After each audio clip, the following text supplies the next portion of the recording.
So guys, the Suzuki Fronx. Oh my goodness, that name.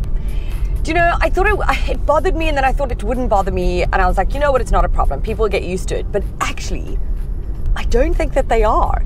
The reason I say this is after a week of driving this and having a bunch of friends drive in this car with me, and my mom and my gran and people, like a lot of people, more than usual actually. Whenever I've said, they've got, oh my God, this car's amazing. And I'm like, oh my gosh, such good value for money. And look what it's got. And da-da-da-da-da. And they're all left like woo and going and yay.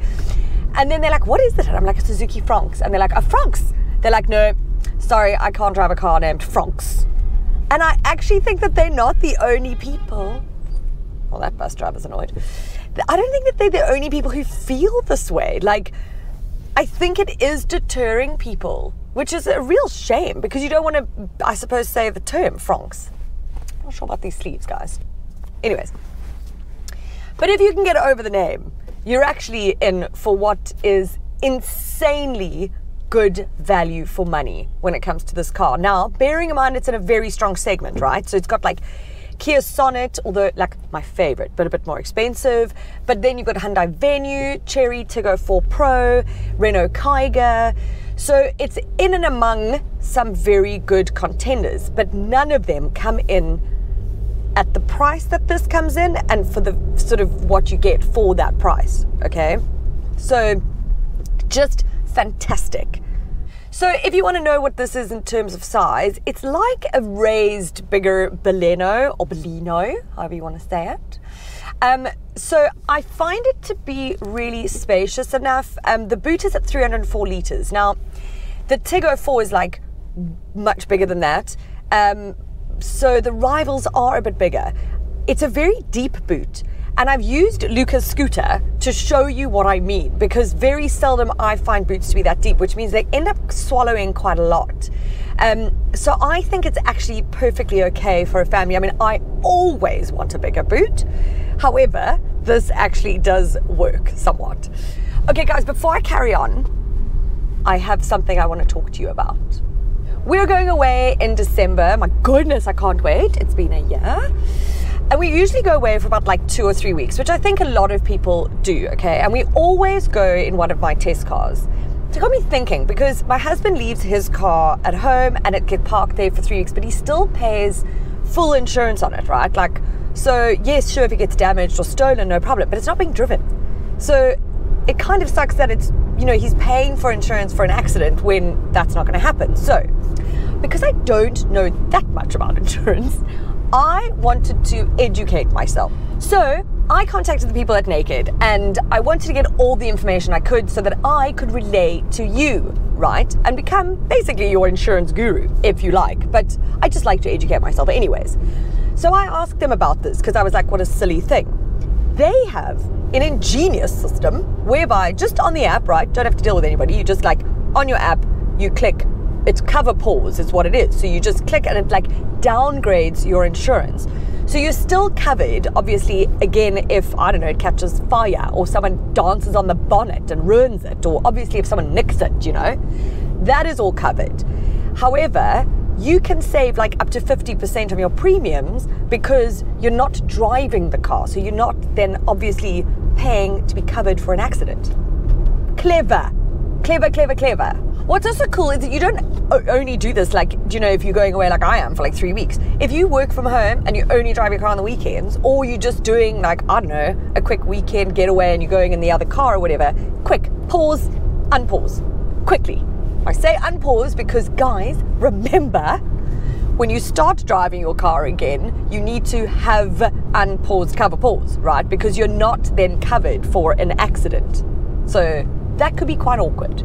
Right, so how chuffed are you with me right now, having given you that nugget of information? For more information, I've put a link in the description of this video so that you can click through, and if you want to find out anything else, maybe I've left something out, sure. Also, if you want anything else from Naked, because guys, I'm going to become your guru and you are going to be very grateful to me.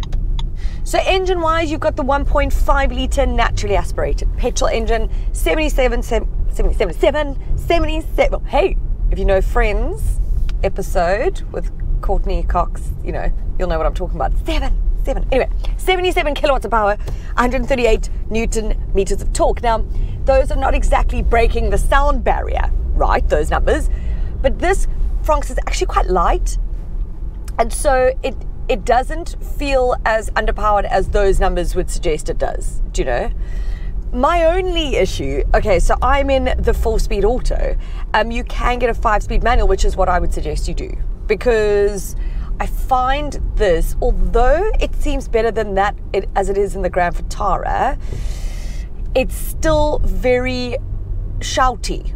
And, you know, you put your foot down and it's rah, and a number of people have commented it when I'm in the car driving, and then they're like, geez, Jules, like, change gear, or like, what is wrong with this car? You know, why is there an hurricane? That gave me a fright. So I think around town, it's actually fab, and it's not a problem. It's the minute you sort of need that extra power and you're hitting the highway or you're accelerating, you know, up like a hill or whatever, then you start to really feel it, which is a bummer. Fuel consumption, so it's claimed under 6 liters. I think it's 5.7 or whatever. I'm sitting at 6.5. I think you could probably get it lower. I say that every time because it's true and I have to let you know that. So economically, very good actually. Whew, what is that smell? Nope, uncool. That is like frot seaweed. The other issue I have with this gearbox, okay, well, not with this gearbox, but with the design of it or whatever. So, and it's not the only time this has happened, right? So in this auto, when you put it into drive, it's drive and then it's got 2 and low below that, okay, or 2 and L below that. So you have to really be cognizant of putting it into D. Otherwise, if you put it into 2, that's what happens, and low, the same thing. And then you're like, why is it not changing? I haven't added acceleration, right? So now, there we go, as I've gone back into drive. It's just annoying to have those sort of right there because you often, I'm in it and I don't know that I'm in it, and then, okay. So just like a little bugbear there. Anyways, now you get GL or GLX. I'm in the GLX. Oh my gosh, it has alles, okay? Head-up display, wireless charger, cruise control, 9-inch screen, I think it's 7 in the GL. All-around electric windows, USB ports, like it has everything you could need, I think, from a features point of view. My only prob is that I've connected my phone and it's not working at all. It like connects, it's connected, it says it's connected, I've disconnected it, I've tried it again, I've done everything. But when someone phones, it phones on here, I'm talking to them and it drops. I'm not on Android Auto, so I would blame it on that. I don't know what's happening. It keeps doing that, which is driving me mad. So then what happens is I have to be on a speakerphone on my phone, but it's still showing that it's actually connected on the car. I don't know what is happening. Anyways. Okay, so price-wise, you're looking at just under 336,000 Rand for this Auto GLX. So for me, the GLX manual is the one to go for. That's just under like 316,000 Rand, brand new with all of this, guys, with everything. Safety, it's got 6 airbags, it's got electronic stability control, it's got like the whole bang shoot. You know what, you could even go under 3, if you went for the GL, if you wanted to. I'm just saying, maybe you wouldn't because it doesn't have all the features, but my goodness, again, value for money. That's under 300,000. Same size, do you know what I mean? Family car, fabulous.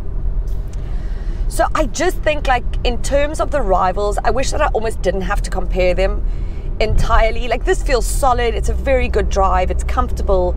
There's just these little bugbears that bother me, but the others also have it. You know, there's some things that, except the Kia Sonet, I have to say, I love that car. So, like the Tego feels far more premium, right?